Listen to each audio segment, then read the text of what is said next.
Welcome home. We are WNST, AM 1570, Towson, Baltimore, and Baltimore Positive, and Dundalk Strong, and Baltimore Pride, and all this amazing stuff in the aftermath of losing the Key Bridge on Tuesday. I'm still getting after it. I still haven't seen it. I haven't been there yet. I am wearing my Costa shirt because we are headed there on not just tonight to get some proper Oysters Rockefeller, but we're going to be there on April 9th with scratch-offs in the Maryland Lottery, 10 times the cash, also Pac-Man. I'll have some of those as I smile a little bit. I haven't seen the bridge. I flew in from Orlando after having Eric DeCosta and Steve Bisciotti run from me in the middle of the night at the NFL owners meetings. But after really going down to Fort Myers and Sarasota, seeing this great baseball team and thinking I was coming back and Peter Angelos would be alive, but David Rubenstein would probably still own the team, which just happened about 20 minutes ago on my watch as we're recording this segment. And the Key Bridge fell. And in the meantime, my friend Thom Loverro is probably a guy I call right around this time anyway, because he's got sort of curveballs in his name and he's a baseball guy. Spent a long time here in Baltimore. He has been at the Washington Times a minute, maybe 30 years going on about, and inked the column in the aftermath of Peter's death that I reached to and said, I need to get you on to talk about Peter and new ownership and the Orioles and all that stuff. And then the Key Bridge thing happens, and you could say Thom Loverro, a man of many hats, but longtime Baltimore Sun reporter Thom Loverro, and longtime Baltimore resident Thom Loverro joins us here from the Washington Times. Parts unknown. I'm going to treat you like the Executioners or Okay. George Steele, but he was always from Detroit. How are you? Miss you, love you. I don't have a press pass. I don't see you. I got to come down there in May and have some cigars. I don't do cigars, but I'll have an old fashioned and a steak or something with you, man. Absolutely, absolutely. It's a great event. We'll talk about it in a bit, but I'm doing great. I'm doing good. I was at spring training also this year for a little while, but I was in West Palm Beach to see the Nationals, who are not going to be nearly as exciting as the Orioles. Yeah, I guess the worms turned or whatever. I mean, what to make of all of this? I mean, 20 minutes ago, I'm on the air with Janet Marie Smith, and I get a text from my own company, from Luke, that the sale has been completed. And Peter's death and John's the acrimony last year, and poor Wes Moore getting dragged into this, and all of this stuff that's happened, and now the Key Bridge and opening day and the weather and all of this stuff. But just let's start with Peter and his influence on all of this, and the fact that, and I've said this to many people, and I haven't said it to you because I haven't had you. Usually I have you on something about Masson or something stupid John Angelos has said or whatever. Thom, it's like all over. You know what I mean? Like it's like I feel people thought I was going to jump up and down and ding dong the witch is dead on Saturday. I feel a little cleansed in some way. I've been crying all morning over this Key Bridge thing, and I might do that before you get off of here as well. But this has been a remarkable week in Baltimore and in Baltimore news and in the history of Baltimore. A real pivot point, a 9/11 in my own parlance, to say things are about to change dramatically here. Yes, yes, they are. And I mean, the bridge tragedy is something that rips into the body of not just the city, but everybody in and around Baltimore, everybody who's had a piece of Baltimore over the years. At some point or another, we've all driven over that bridge. And bridges are symbols. They're symbols of a community. I mean, it's more than just transportation. It's almost like a monument to man's ability to basically conquer the geography. And then just like that, it just disappears. And you couple that with the passing of Peter Angelos, who was an influential and controversial figure in this area for years, and the anticipation of new ownership finally taking over, Major League Baseball proving it today. It's so many feelings going in different directions, and I'm curious about what's going to happen on opening day on Thursday, if there is an opening day Thursday, because the weather report is not good And meanwhile, while Friday, their off day, the weather looks fabulous. Yeah, So I'll be if curious Rubenstein's first as first to what, move is but to bang the you game, know, I'm okay with that. yeah. Well, I'll be curious what they do because I thought baseball might hold off on. I thought baseball before Peter died.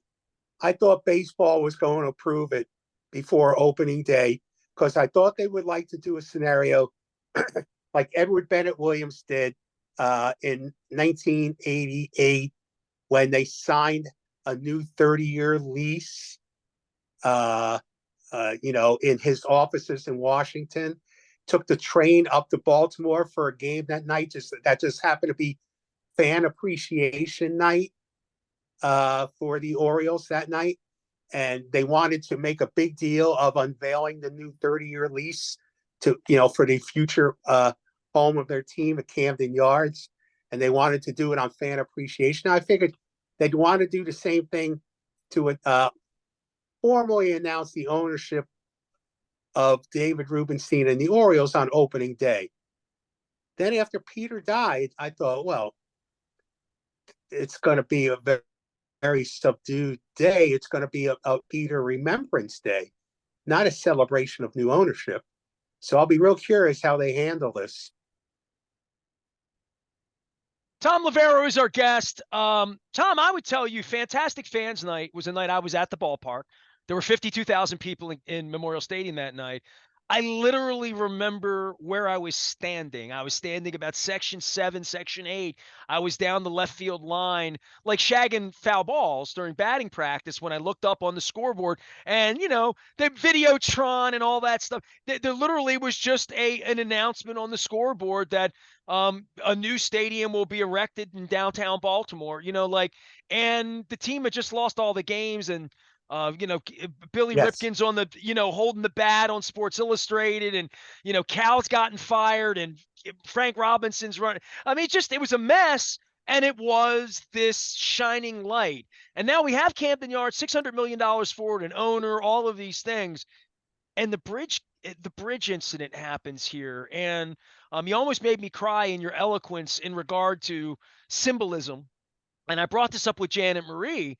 I had John Hoey on the show when I did Cup of Super Bowl last month from the Y, and the Y is located on the 33rd Street place. And since then I had Rick Emmett, the guitar player from Triumph, whose brother passed away, and requested that his ashes be scattered at shortstop because he loved Cal Ripken that much, like literally.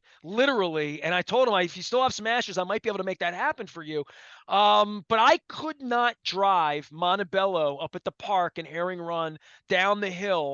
I avoided Bel Air Road, Harford Road, everything south of Coco's, everything around Montebello. I never came down the Alameda because that would have killed me, and Loch Raven. And it bothered me that the lights were gone. It bothered me that the stanchions weren't there through the trees when you hit the bottom of the hill coming up. I tell you, I mean, at Montebello, around that corner, and the church up in the school, and City College and Eastern, and all of that stuff that was there physically of my childhood, it took me 10 years. Like it took me 10 years to drive by once it was gone. The aughts, I didn't go down 33rd Street. So I don't have that luxury. And I grew up in Colgate. You could see the bridge from my house. I lived on Kane Street. You could see the bridge from my bedroom, literally at the top of the hill on Kane Street, where the Home Depot sits right now. And there was no place high in Hollandtown where you couldn't see it. And out the window at Chaucer, and this is going to crush us, Thom. I mean, I'm going to Costas tonight, and I'm going to sit there and probably sob a little bit. I mean, my dad worked underneath of the construction of that all during the 70s. I remember my Uncle Norman picking me up, taking me to the White Coffee Pot Junior the day it was open. He took me over the bridge for the first time. When things like that do go away in sports teams, I get that probably is our connection to the building. And I think Joe Ehrman in a piece with NFL Films when he went to Memorial Stadium, he told Steve Sable, it's the theology of a space. Yeah, yeah, and we're going to be reminded of it every day for years until that bridge is complete, because a replacement bridge is completed. Because building a bridge is a slow, very visible process.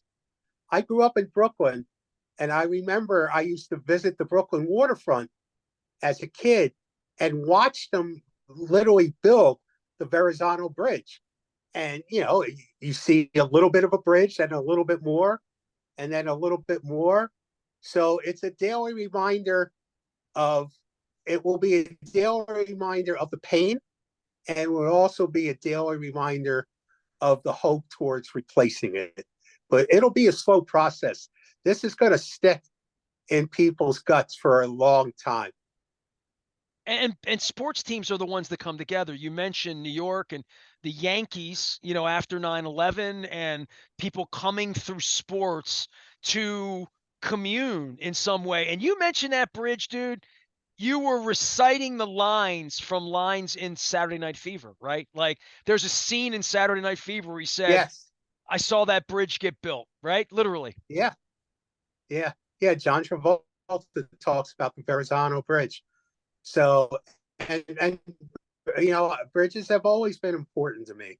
I've always been fascinated with them. And this one is going to get replaced, but there's a lot of damage that was not to mention the lives that were lost on the bridge. There's a lot of emotional and financial damage. It may take $3 billion to replace that bridge.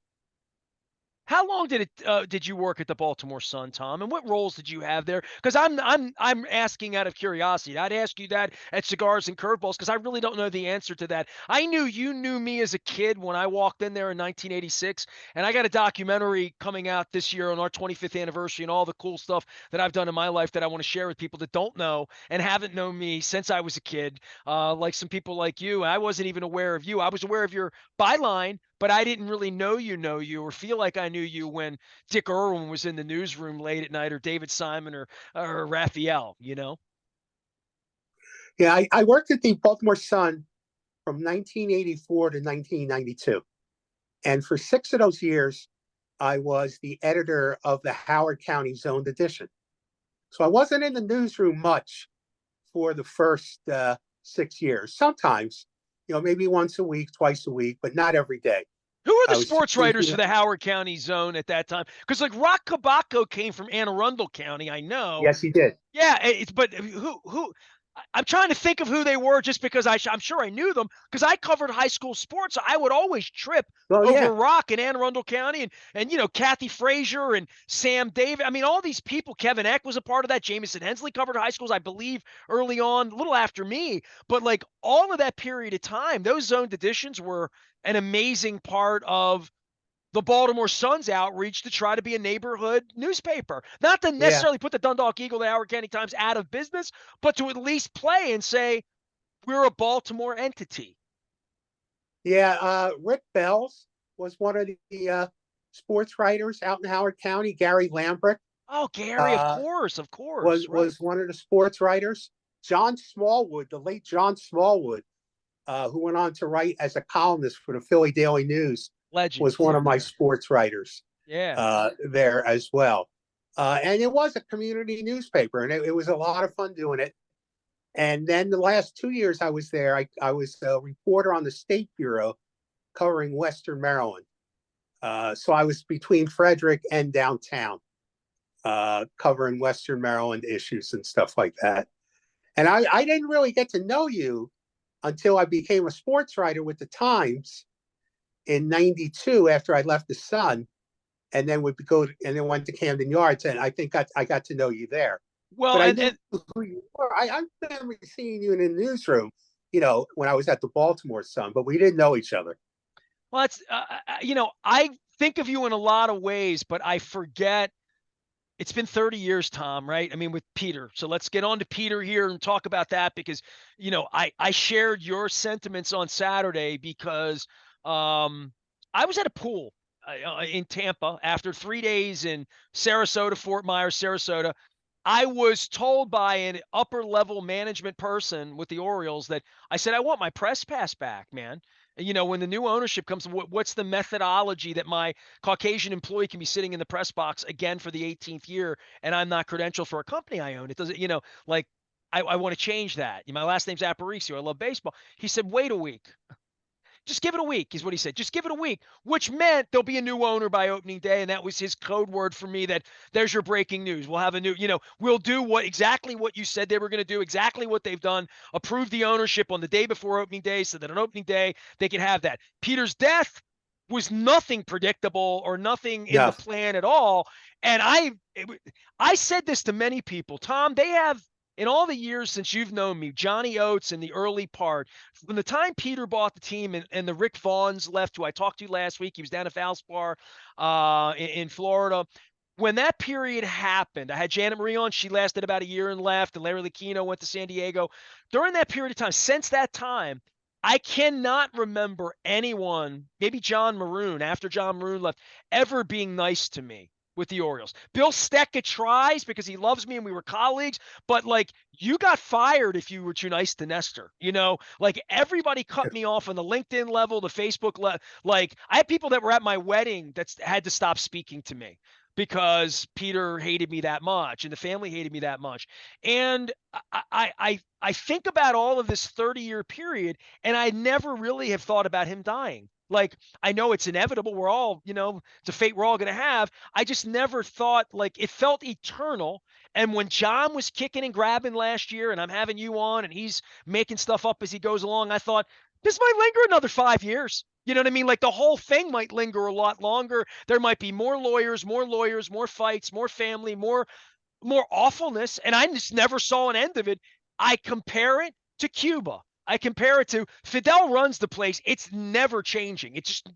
It's not possible. Like Putin in Russia, Right. like it's never going to change. And here we are, and I don't even know what to do about it. Now the bridge is fallen, and I'm a mess. And Peters dies, and I'm at the pool in Tampa, and people wanted me to like run around like Ding Dong, the witch is dead or something. And I just decided like I wrote a book about everything he ever did. Go read it, judge it for yourself. But it's all true. And then 4 hours later, I'm out of the pool. I'm dried off. I'm at an Air Supply concert, and I'm reading that he never punched down. And I'm reading that he saved baseball for the city. I even read someone say that he brought baseball to Baltimore. Like, I mean, it got real slippery. And then I saw you, who was there at the beginning of all of it, and, Johnny Oates and all of that stuff, who sort of wrote nothing mean, nothing weird. He didn't hate you. He liked you for a long time, right? You wrote the truth, and I shared it, and it got crazy. And I said, I'm going to have you on. But I forgot how close you were to the fire. I mean, I really did. And I want to give you a little oxygen on that because you have fun tales of Peter in some sort of weird way 30 years later. And they may, now that we have a new owner, may make us chuckle a little bit, honestly, right? Yeah. There was a lot of revisionist history that came out. I was surprised how a lot of the Baltimore media was so ready to sing his praises for saving baseball, which he did nothing of the sort. What they've done is they've taken this notion that Peter used himself to promote himself, that since he was a Baltimore native, the ownership of the team would finally be back in the hands of people from Baltimore.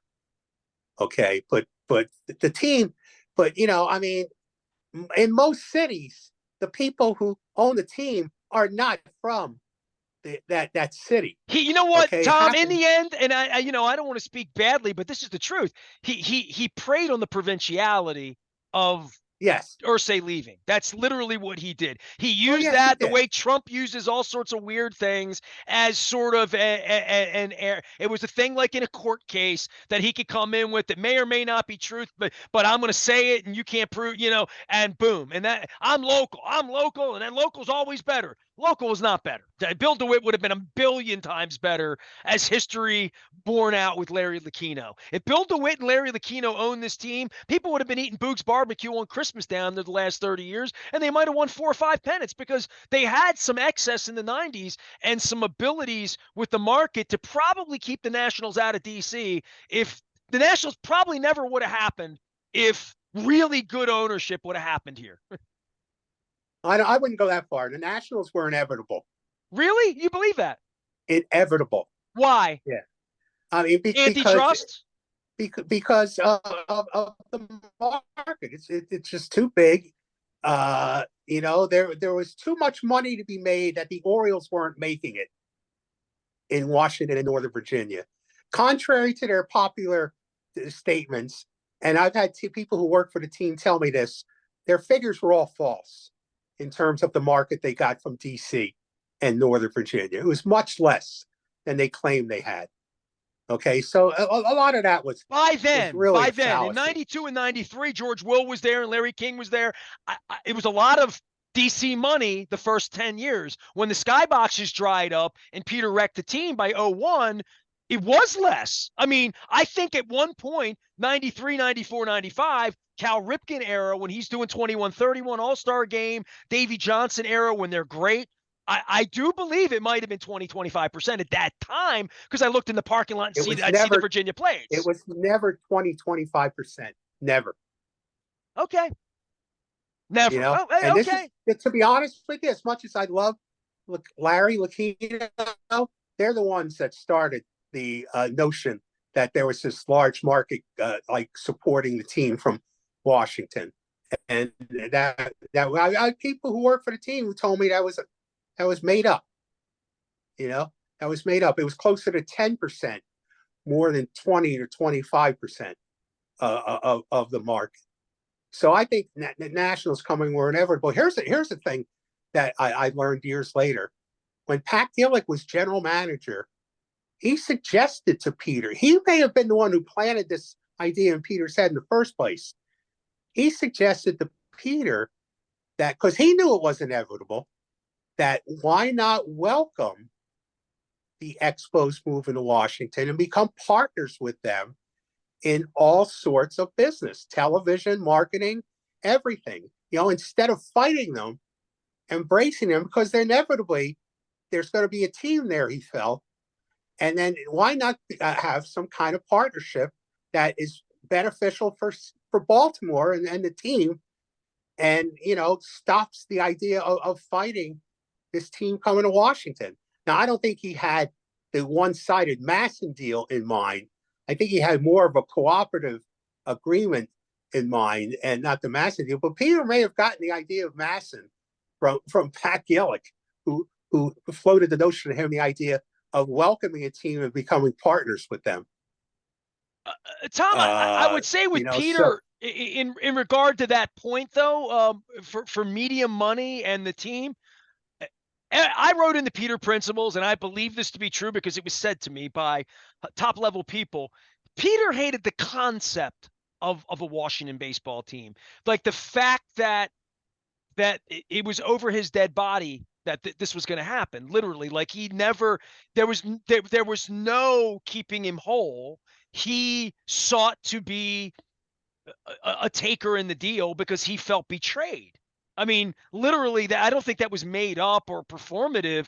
I think he thought we are Washington's team, and in his mind, for whatever, he thought a lot of things. He thought things about me that weren't true. But I would say that he hated the concept that Washington would have a team because he would be competing with them, like literally competing with, creating a competitor. The ironic thing, his bigger competitor were the Ravens, not the Nationals. You want to look at the demise of the Orioles financially.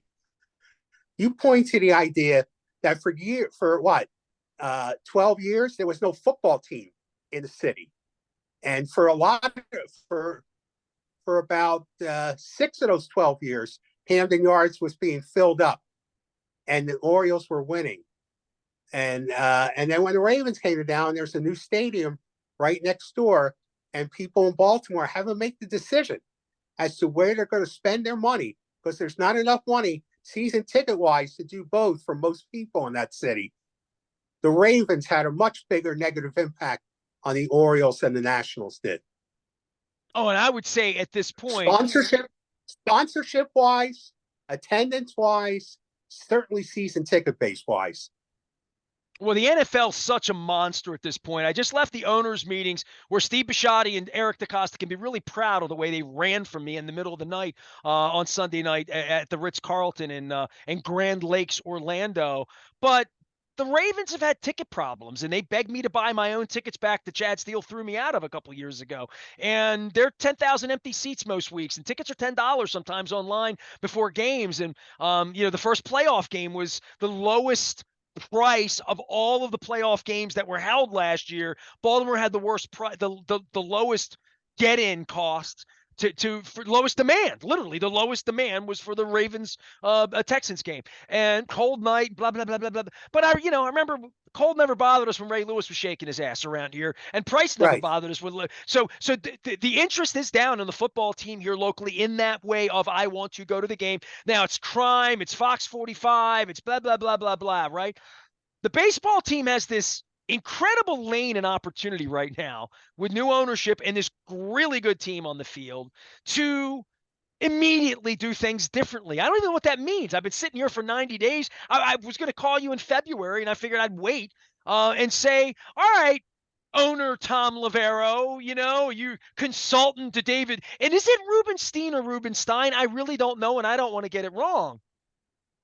I think it's Rubenstein. Okay, But, well, here we go. I don't know for sure. Okay, so if you're the assistant and he comes to you, and it's not like an Oriole owner or whatever, curry favor with you and sit around and ask you what you think about things. I read your column last week, so this is your opening on that. There's your segue to make people laugh a little bit. But if David Rubenstein, I'm going to get it right, comes to you and says, Thom, I hear you knew things around here, and Peter once trusted you. Come in and have lunch with me. Tell me what you think could resurrect the Orioles above and beyond 103 wins in a World Series this year. What could be done better? I mean, I'm making a list and checking it twice like Santa Claus. I mean, I feel like there's a billion ways this could go. I hope it really goes well.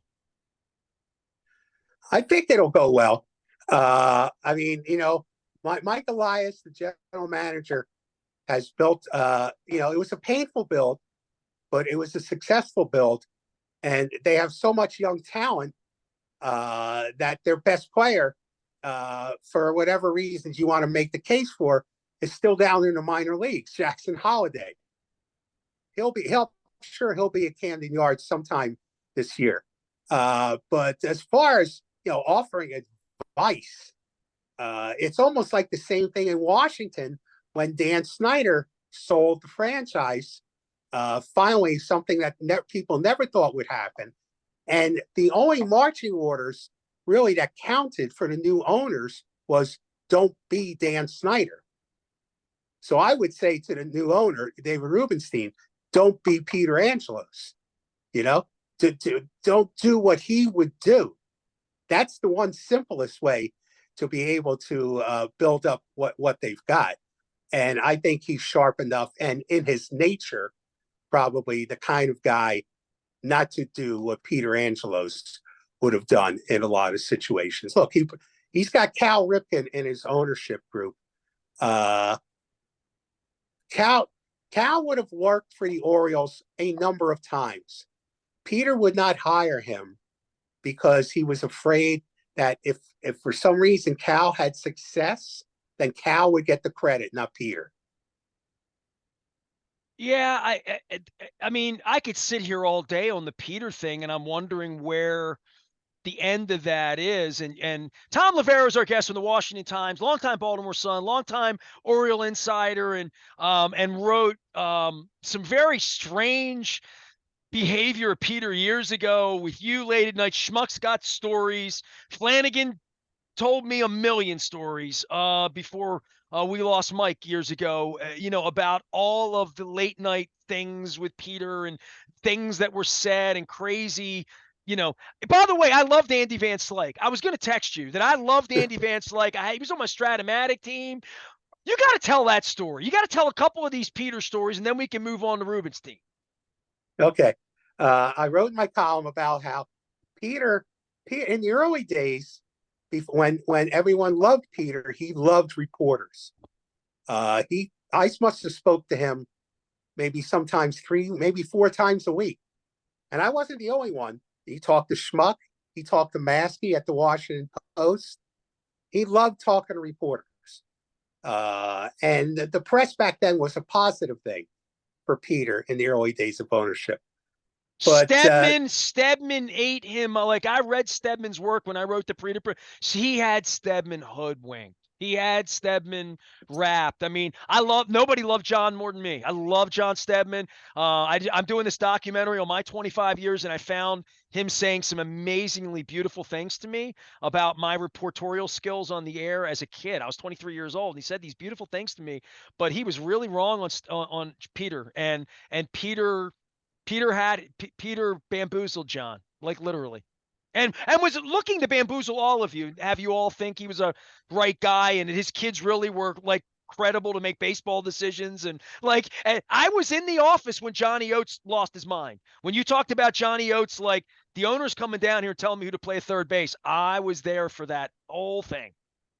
Yeah. Yeah. Well, that's one thing was Peter would tell you what was going on.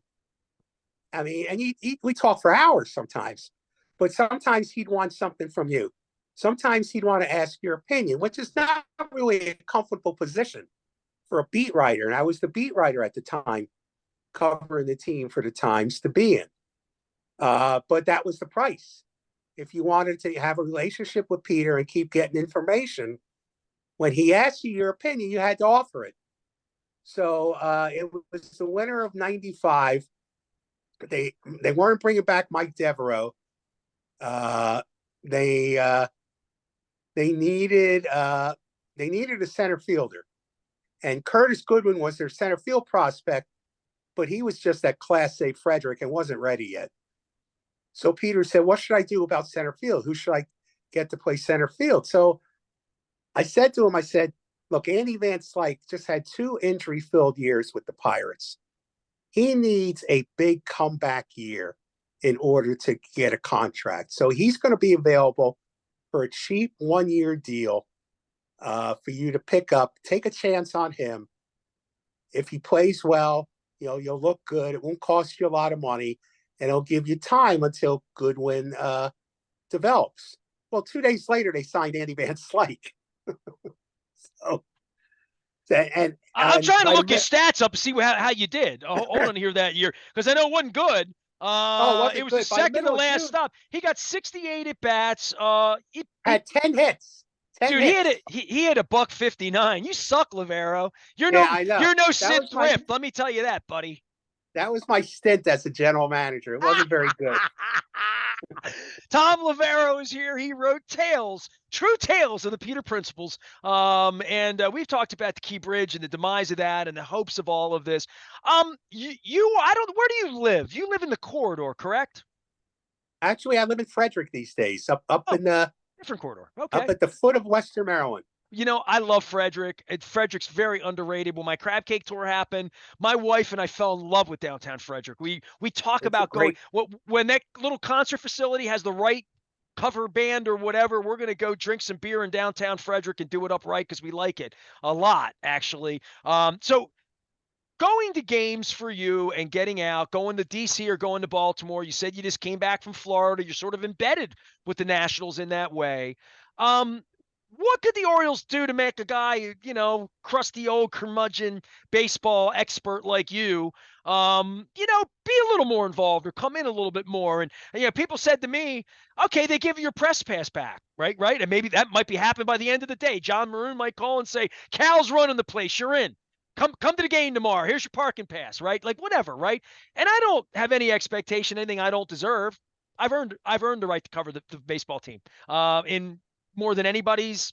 Show me anybody else that's ever earned the right. I'm making a documentary to show you that. But so if they invite me back, how often will I go? Like Luke has even hit me this week. We've been crashing together for a week, watching baseball. Hey, they let you back in next week. Are you coming Saturday, Sunday, Monday? And I lived downtown for 19 years. I never felt welcome. I guess when I talk about the Castro's Cuba thing, like every time Greg Bader ever looked at me, TJ Brightman, they tried to have me thrown out in Arlington in October. They threw Luke out of their locker room. They refused to give him a clubhouse badge until I sent 15 emails to Major League Baseball. That's my last experience with the Angelos family. So I have not had a good experience at all. If I ever walked in there and somebody said, walk in the Camden Yards, let me show you around. Hey, I hear your name's Nestor. I hear you're related to, like, I've never had anybody be nice to me ever. So I don't even know what Yeah. it's like. I mean, I have been so abused by everybody there for so long. I don't know what that's like. So I would just say I don't know, but if they give me a press pass, I would go back more often. If I had a good time, I go back even more often. And if people were nice to me, I go back even more often. I guess it's like any restaurant you would go to. What would make you come back a little bit more? Because you've drifted from it, but you love baseball, and I know deep down you want the Orioles to do well. Well, I mean, look, that's Nestor. That's not true. I don't particularly care if the Orioles do well. I You mean, I have don't? no vested Okay. interest. No, Okay. or if the Nationals do well, they're not my teams. I don't root for them. Okay, I just write about them. When their teams are good, like the Orioles are going to be good, they're a better story, and that will result in more trips to Camden Yards than I've normally done. The only time I've been to Camden Yards in the past 5 years has been when the Nationals went to play up there. Because we covered we're a Washington newspaper. We covered the Nationals, or else when somebody I wanted to see from a visiting team was coming to town, whether it was Dusty Baker with the Houston Astros or Manny Acta with the Seattle Mariners. I plan on making quite a few more trips to Camden Yards there because that's a good story. It's going to be a story, and it's going to attract more media because it's going to be a story all year, especially with the new ownership. Well, I think the greater good. I didn't even mean to intimate your fandom or your lack of clarity as a journalist, but just it lifts Baltimore. You know what I mean? All of it lifts our community, I get which is what that. it's designed to do. And why we just gave them. You gave them $600 million. You gave the Ravens $600 million. You know, like we're all in on this. I just got run from by a billionaire at the pool as a journalist. Pisses me off, but it's not like I want the Ravens to fall in. Like it would not be good. It's not good when these things go bad, right? Like I I bought a get that. I get condo, that. like so. There's But part of that this is going to be a good thing for our community. I hope, I believe. yeah, but my philosophy is I root for me. Whatever works best for me. Okay, That's what I root for. I like that. Yeah, I like that. Okay.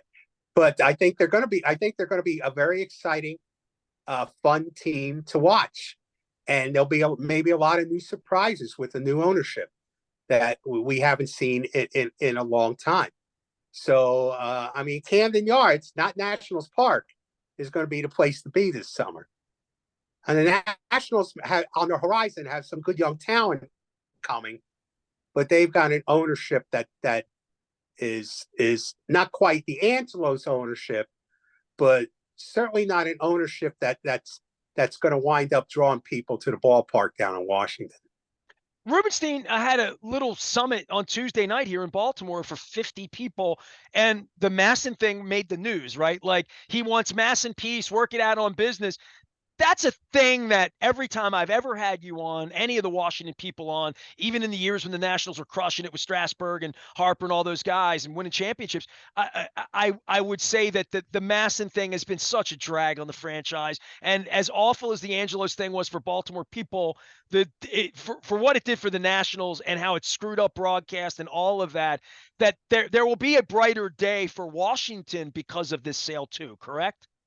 Oh yeah, yeah. I mean, this is an opportunity for Major League Baseball and Rob Manfred to get rid of that. I don't know how they do it, and even Rubenstein said he doesn't know how it's going to happen the other night, but he said that there's smart people should be able to figure out a way uh, uh, to fix this issue that feels everyone's not getting hurt by it. Okay, Peter, that it was Peter's idea to crush the other guy in a courtroom. It's funny because you had two people, not only Peter, but Ted Lerner. Both sides would have rather paid lawyers than figure out a way to fix this problem. So, I mean, that's what got in the way of Masson. It wasn't just Peter; it was the Lerner family too, or who are notorious for being very difficult to negotiate with on paper clips, let alone television rights.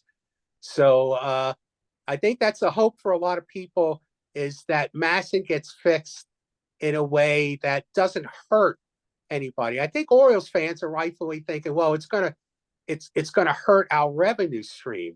It's going to be up to David Rubenstein to figure out a way how not to do that. Well, Ted Leonsis is going to be into the TV part of this. He's into the Virginia government. He's out of the DC government. He's in, he's out. The basketball team is a disgrace. The hockey team's about to lose a legend, and and they're playing good hockey right now. God bless them. But all that being said, the Commanders are trying to figure out new branding and new sort of everything. I saw some of their people down at the owners' meetings. They were nicer to me than the Ravens people were, which is really weird too, right? Like, it's probably weird walking into the Commanders thing, and for anybody that dealt with Dan and saying, I didn't know there could be an end to all of this. There is, but there's also the fact that, like, Baltimore had an AFC championship game here, and they have a baseball team that won 101 games and is expected to sort of do the same thing. And Baltimore, it feels like the tectonic plates have shifted a little bit from Ovechkin and Bryce Harper and like all that. There is a little balancing act going on here, and Leonsis is into this as much as anybody. If DC is going to be resurrected in a sports way, he's going to be a huge part of this, right? I mean, he could have been the owner of the Orioles through all of this. Maybe he's not, but he seeks to be even more powerful, more influential, and of course, more humble, and always, as you point out, always accessible. Ted. Yes, yes, but he's laid out a blueprint about how not to seek a new arena.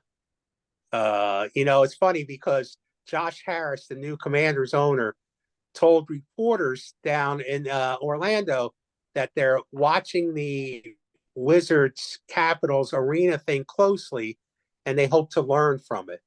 What they hope to learn from it is not to make the same mistakes that Ted has. He's got to come back, crawling back, it looks like, to the district with his tail between his legs. And the district is still willing to probably give him $600 million to fix up Capital One Arena, which is bad news for the Washington Commanders, because for the Commanders, it was good news to have the Wizards and the Capitals leaving for Arlington, which meant that the district would be under more pressure than ever to try to get the Commanders, to try to build a football stadium, to get the Commanders to come back to DC. Now that's back in limbo. And ironically, I've never changed my position on this. I think the Commanders are going to wind up with their new stadium right next to their old stadium, right in Maryland, just on the other side of the old stadium, a little bit closer to the Morgan Station Metro stop. I think that's where the new stadium is going to wind up. Most people want it to be on the RFK site, and there's going to be a lot of pressure for that. But if Ted winds up staying in the district and taking the district's money, that's going to cut into the Commanders' piece of the pie.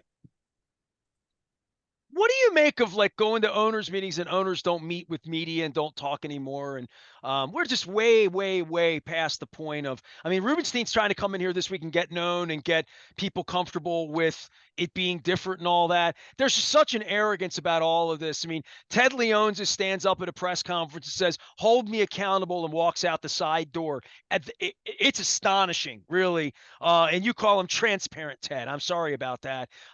He lied to me repeatedly, Thom, and that's when I was done. I mean, he told me when they won the Stanley Cup, I have it on tape 10 times. He told me that when they won the Stanley Cup, he would parade the Stanley Cup through Baltimore because Baltimore had supported the team for 50 years. He won the Stanley Cup. He snuck it in the side door down at Under Armour's bar, took it over with a picture with the Oriole bird, and it was never heard from here. And I don't like people that lie to me, no matter how much money they have, no matter what their background is. because I don't lie to other people. And I just find these people to be, and I never felt this way before. I felt good for their excess and their billions, and they work hard. And, unless they're born a third and think they had a triple like John Angelos, a lot of these self-made guys, and, I don't begrudge Jarrah his money, or I don't begrudge Dan Snyder his money to have what he did. But there is a point where there's a real lack of respect and decency for humans, right? Yeah, yes, it is. And their initial press conference over in Virginia to announce the move was really tone deaf. That there were going to be victims left behind by this move, and it really rubbed people the wrong way, and particularly walking off the stage and not taking any questions from anybody about it. Since then, he's basically been reeling on the ropes with this Virginia deal. He has one last hope that somehow the state legislature, a Democratic state legislature, will turn around when they come back for their brief mid-April meeting, and turn around and in a deal with the Republican governor agree to this arena right now. But right now, the arena in Potomac Yards has become a toxic issue, and politicians are running away from it. Well, and again, we've seen this with Angelos here, and Bisciotti's already got the plans for his stadium. We're going to see what Rubenstein does with the money with the Orioles here, but the money's sitting there. They don't have to fight for it anymore. They don't even have to threaten it. Just the money just comes. And from talking to a bunch of reporters down at the NFL owners meetings, that's it's sort of expected. It's the way every government's doing it. Except California, they didn't want to play that out there. Thom Loverro's here. He's down in Washington, covering all things Washington and sometimes Baltimore for the Washington Times. He worked at the Baltimore Sun years ago and reminisced of his times at Camden Yards with Peter Angelos. And if you didn't like Andy Van Slyke's campaign back in '94, it's Thom's fault. Thom, I love you. I appreciate it's my you. fault. We're not in the same room together as much as I'd like. And obviously, when we put this thing together, Peter's death and the Key Bridge and all of the craziness that's become this, I really appreciate you at least taking my mind off it for a couple of minutes before I get down to Costas and have myself a good cry tonight. But I owe you a crab cake, brother. Tell me about curveballs, cigars, all this cool stuff you're doing in May. Well, I'm on the board of directors of the DC Grays, which is a nonprofit organization that creates baseball opportunities in inner city DC, in the poorest parts of the city, wards 7 and 8. We have a college team that plays in the Cal Ripken Summer Collegiate Baseball League, that's really devoted to having minority players on the team. But more importantly, we now run what has been known as the RBI program in baseball in the district. We have more than 200 boys and girls who play baseball and softball as part of our program, where we supply bats, gloves, all the equipment, uniforms, coaches, the schedule. They don't pay for any of it. We do it all, and it's all through volunteer fundraising. And the Cigars and Curveballs event at Shelley's Back Room on Monday night, May 6th, is one of our fundraisers. You can go to dcgrays.com to buy a ticket for $100. You get 3 cigars, appetizers. There's a great live auction of sports memorabilia. A couple years ago, we auctioned off a DC Grays jersey that was signed by every member of the 2019 World Series Nationals team. So it's a great event. Mike Rizzo has showed up, the general manager of the Nationals. Dave Martinez has been there. Rick Doc Walker, former Redskins player, has been there. My podcast partner, Kevin Sheehan, is always there. So it's a great event. You go to dcgrays.com and you can find out more. And you can find out more by following me on Twitter, Facebook. I'm all over social media. All right. Well, I got DC Grays up here right now, and you can always follow Thom Loverro. He wrote a great piece on Peter Angelos's legacy over the weekend. I shared it on my Facebook, and it's great to visit with you. Take care. We'll have a crab cake soon, and keep up the great work with kids. I told a story. I'll leave you with this. I went to a game in Fort Myers last week. Red Sox playing the Orioles, and I have a ticket. I don't want to say I'm bored, but it's late grapefruit. The Orioles didn't even bring any of their pitching with them, right? So I'm just down there walking around, seeing this marvel of JetBlue Park and the fake, of a green monster, and looking at pretty girls eating clam chowder and walking around a little bit. And I walked through and I saw a family of 5 darker skinned folks. They might have been of Cuban descent or Dominican. They may have been related to players. I'm not sure. But either way, I saw, and it was like a family. And in this environment, they were the only dark skinned folks I had seen. And I said, I'm going to walk around the ballpark and see. I'm just going to look and see how many people that are overtly African American or Dominican or what. I walked through that ballpark and I counted 9 people out of 5,000 people in the ballpark. I counted 9 people that were of color, obviously of color. And I thought, I know it's spring training and it's a little older down here and it's trumped up. It was, how trumped up it was, Thom? Ron DeSantis was at the game waving to Yeah, everybody. Yeah, I got a selfie with DeSantis. I look very frustrated in that one. I look pained actually, but it's a real problem. In my city, especially if the Orioles are going to be revived here, it needs to involve everyone, not just someone, right? Like, and I think part of this begins with what you're doing and the great work you're doing with the Grays is getting kids involved. And I think that's a beautiful thing. yeah. Because I tell you what, before the Nationals came to town, uh, Little League baseball and youth baseball was pretty much dormant in this city. And one thing the Nationals have done, their presence, not because anything that the owners have done, but just the presence of a Major League Baseball team raised interest. And we kind of took the ball and ran with it from there. And then they won a World Series too, which awakens folks. Which we hope we can have that. I mean, there'd be nothing that would awaken everybody in our community more than them winning a lot and being inclusive and that's where I go with that, including the Hispanic reporter that's been boxed out by the former ownership. But I hope that changes. Thom, I appreciate you. I love you. Thanks for keep up the good work. Cigars, curveballs, all that good stuff. Go find Thom Loverro out at the Washington Times. I am Nestor. We are WNST AM 1570 Towson, Baltimore. We never stop talking Baltimore positive.